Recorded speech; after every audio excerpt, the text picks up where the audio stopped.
So wait a minute, all of them, because you created them stronger than JIGEN, you didn't use them to defeat JIGEN when your whole point was you wanted to take down JIGEN? Like, come on. Okay, people, so Boruto chapter 56. There's a lot to say regarding this chapter. I gotta be honest though, I gotta keep it real. There was a ton of stuff that I liked about the chapter, and there was some stuff that I was kind of questioning. Like, yo, we gotta really look into this one, right? And it was something kind of unrelated that really brought my attention to this, that we've been rocking with, I want to say now maybe like 4 or 5 months of the Boruto manga not having an official author, which really makes me wonder what the heck is going on behind the scenes. The fact that we only have like the original creator and supervisor Masashi Kishimoto, even though it was announced that he was taking over writing, the credits that we get is original creator slash supervisor Masashi Kishimoto and the artist Mikio Ikemoto. We don't have the scriptwriter or author or anything like that credited on the chapters, which makes me wonder, were the plans that were originally made for the Boruto manga, all the setups for 50 plus chapters, scrapped in favor of whatever's going on right now? When Ukyo Kodachi walk away, did he leave with the plans? Because some of the things that happened in this chapter, I'll be honest with you, feel kind of like wedged in. A lot of things that have transpired over the last few months with the Boruto manga feels like there was some sort of setups that were made that actually didn't pan out. Maybe whoever's writing this doesn't know what the original ideas were or something along the lines of that, because it just kind of feels like there's something missing. But yeah, without further ado, people, let's talk about the latest chapter of Boruto, chapter 56. No matter how you move, get it done. No matter how you move, get it done. No matter how you move, get it done. No matter how you move, get it done. Okay, so the chapter opens up. There's a lot of fluff in here. Boruto getting interviewed on TV, which I guess you could argue whether that's fluff or not, just because of the fact that it's a stark contrast to where the character was. Don't forget that shortly after Naruto broke the news to the entirety of the village of, hey, my son is a cheater at the Chunin exams, he was hated, despised, and looked at as like scum. Now he's on TV with this interviewer saying like, oh shit, you know, he's great, he saved the village and things like that. So it's kind of like a 180 at this point, at the very least, the perspective from the village looking at Boruto, from this troubled little spoiled brat to now he's kind of like a hero. And even though they kind of hid a lot of things, because imagine this, right? Like, the village is really going to hate Boruto if they already hated him, right? They already had a problem with him from what he did in the Chunin exams, his father exposed him and all that. Imagine they find out, oh, again, we were lied to, he wasn't really necessarily a hero, he's responsible for Sasuke losing an eye, a lot of bad shit happening, he's a ticking time bomb running around the village. The village will hate Boruto if they find out the truth yet again about him. So that's just something to keep in mind. It's cool right now that at the very least it's looking different, people are loving him and things like that, but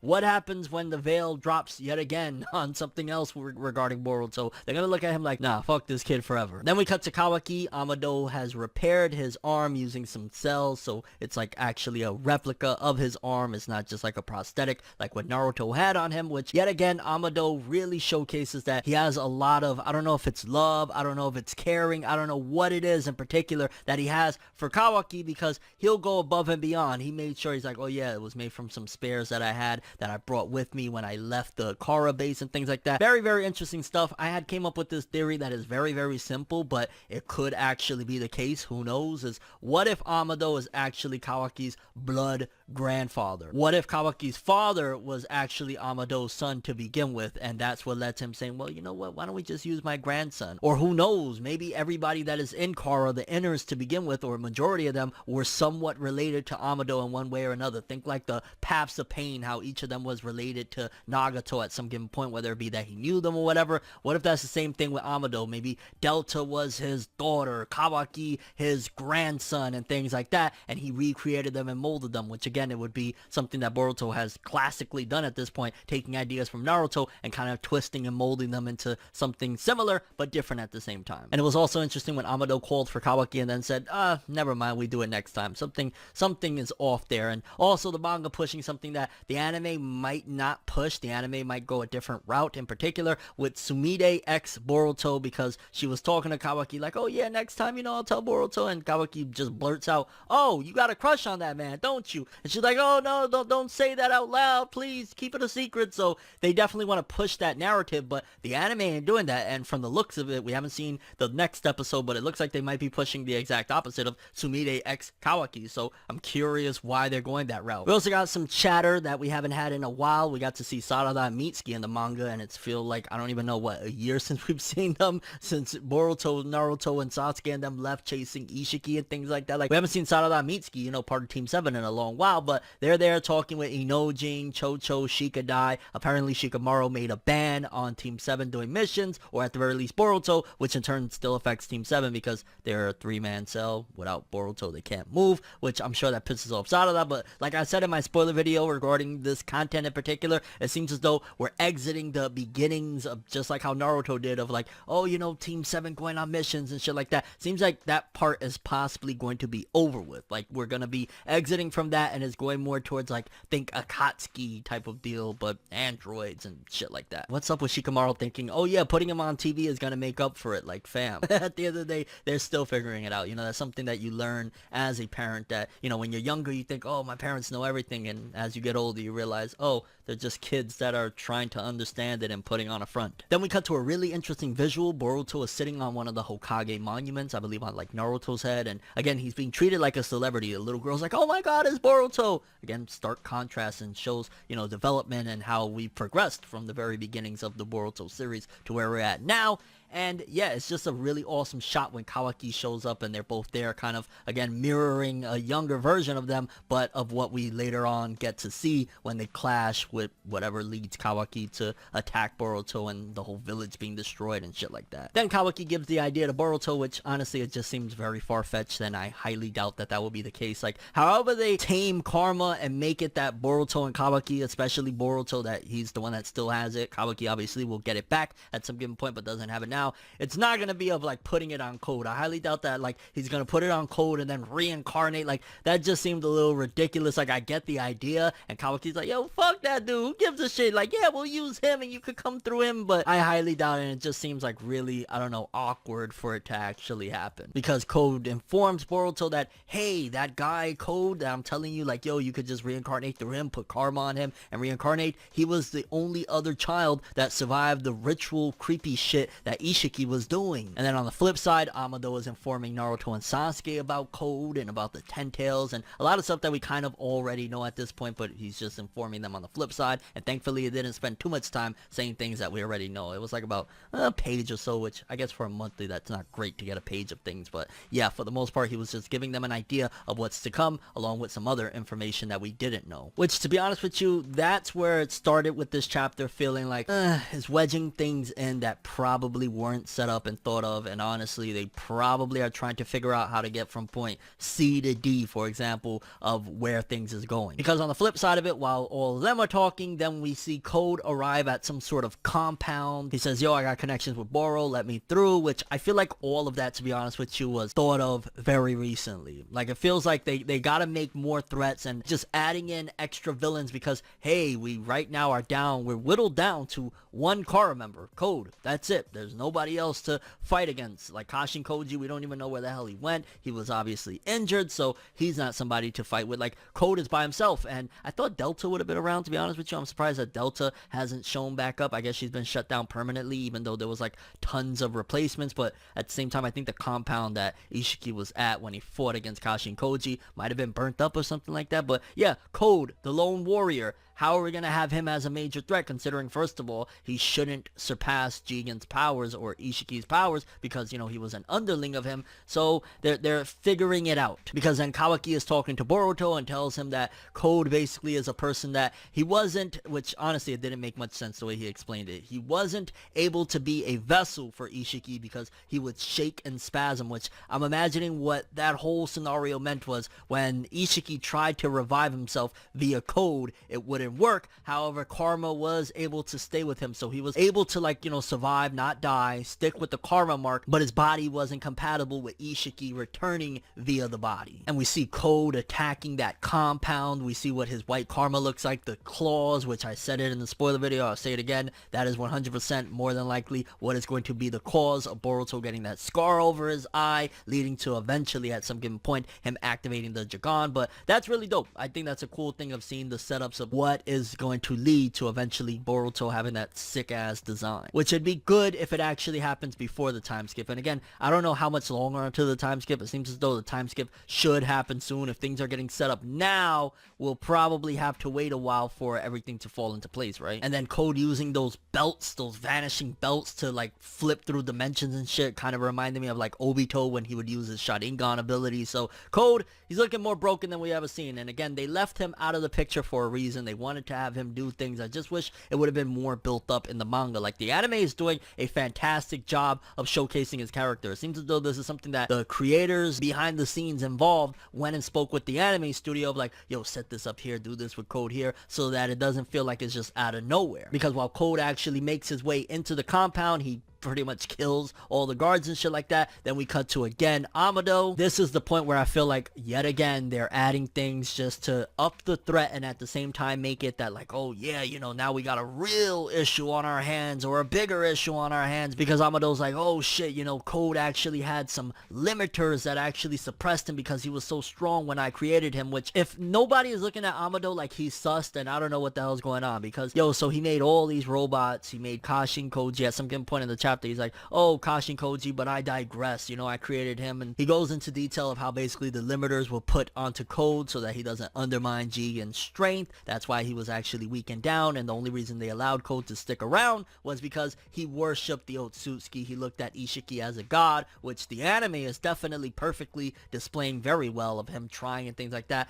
Manga, again, never was shown. Never seen anything of like Code saying, yo, Ishiki for the win, dog, I love that dude. And Amado reveals a major setup, which again, I don't know if that was originally planned, but that there was several cyborgs that were eliminated, destroyed, because when he built them, they came out even stronger than Jigen. Yo, Jigen was very, very strong. Let's not get it twisted. Don't forget, before he reincarnated into Ishiki Otsutsuki, that first battle alone against Naruto and Sasuke, he whipped their asses. And then when he went into his ultimate, you know, Ishiki Otsutsuki form, he whipped them even harder. But Jigen was really, really strong. So the fact that they're basically saying that Amado was so capable that he created robots that was stronger than an Otsutsuki god, it just feels a little far-fetched for me. I like the setup of like, okay, so there's these robots and we're going full on Android this time around, but it just feels like convenient and contrived. And then, like I said earlier, when Amado brought up the fact that it was only after Koji that and then he said, oh, but I digress and things like that. Like, so wait a minute, all of them, because you created them stronger than Jigen, you didn't use them to defeat Jigen when your whole point was you wanted to take down Jigen? Like, come on, there's something so fishy. I don't really know at this particular point what the hell it could be, but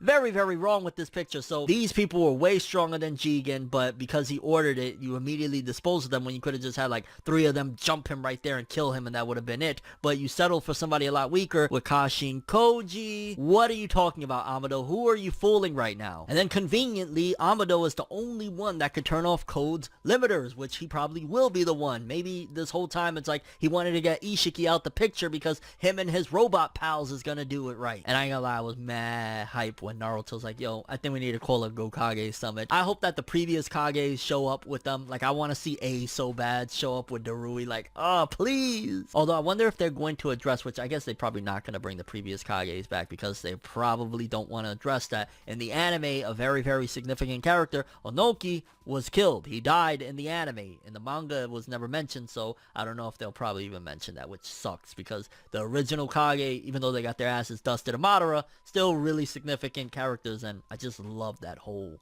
you know, collection of them. And then Boruto was debating about the whole karma mark with Kawaki, about, you know, implanting it on Code. And I liked something as well that Boruto said when he was talking to Kawaki, and he told him like, yo, now that my father doesn't have Kurama in him anymore, he's a lot weaker, we need to step it up. And, you know, he says, yo, what we're gonna do what Shinobi do at a time like this, we're gonna train. But I like the fact that it is showcasing like, okay, you know, since it happened, Naruto lost Kurama and things like that, we can't depend on them anymore, which that's the direction the story's going in general. Like, now that Naruto and Sasuke, whether you want to say they've been nerfed, whatever the case may be, they're out of the picture now. Now is the time where Boruto and them really got to step their game up. And a part of me wishes that this was weekly and we could get like, you know, the Ino Shikacho stuff. Like, I'm sure the anime is going to handle that nicely, but this would be great time for everybody to be like, yo, if the Hokage's weekend, like, everybody that's a shinobi in Konoha really got to step their game up. And then Code meets Bug, which he's one of the people that is a part of that whole religious group of Boruto that, again, again was never mentioned, but the anime is gonna make great work. I'm sure we're gonna get a whole couple of episodes of this whole religious organization and Boro way before they even adapt the Boro fight. But Code is like, yo, to this dude Bug, hey, I know that Boro stored those cyborgs that were originally supposed to be destroyed in here, which makes me wonder, like, was Boro also down originally with the idea? Did he know what Amado was planning? That's something that kind of makes me wonder, like,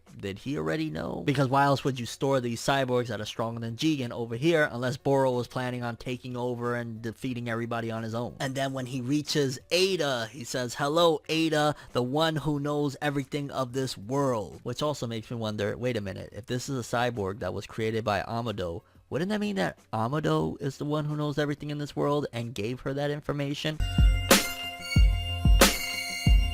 So overall, Boruto 56, there was a lot of information, a lot of setups. Like, I'm interested in this whole android angle yet again that, like I said in my spoiler video, it felt as though it was getting in the android saga in the beginning with Kara, and then kind of Ishiki came and became like Cell, and then now we're going back to that whole android saga idea with these robots. But a lot of these things, again, just feel like, huh? Like these cyborgs that are stronger than Jigen, why didn't Amado ever sick them on Jigen to begin with if his whole idea was, hey, I'm gonna kill Jigen?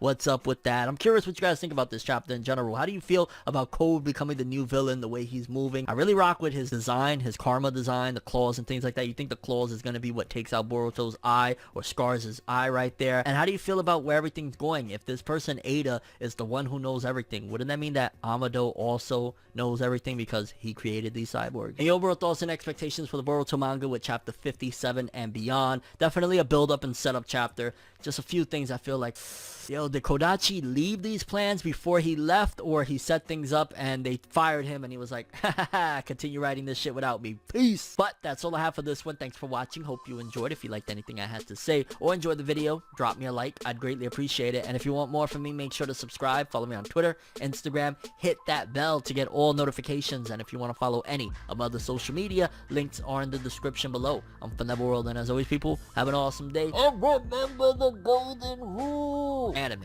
and manga for life, boy. Have an awesome day. Peace in. And I'm looking forward to seeing where all this is going. But I gotta be honest, some of this does feel a little contrived and a little bit like, hey, we're here now, we gotta figure some shit out. Have an awesome day.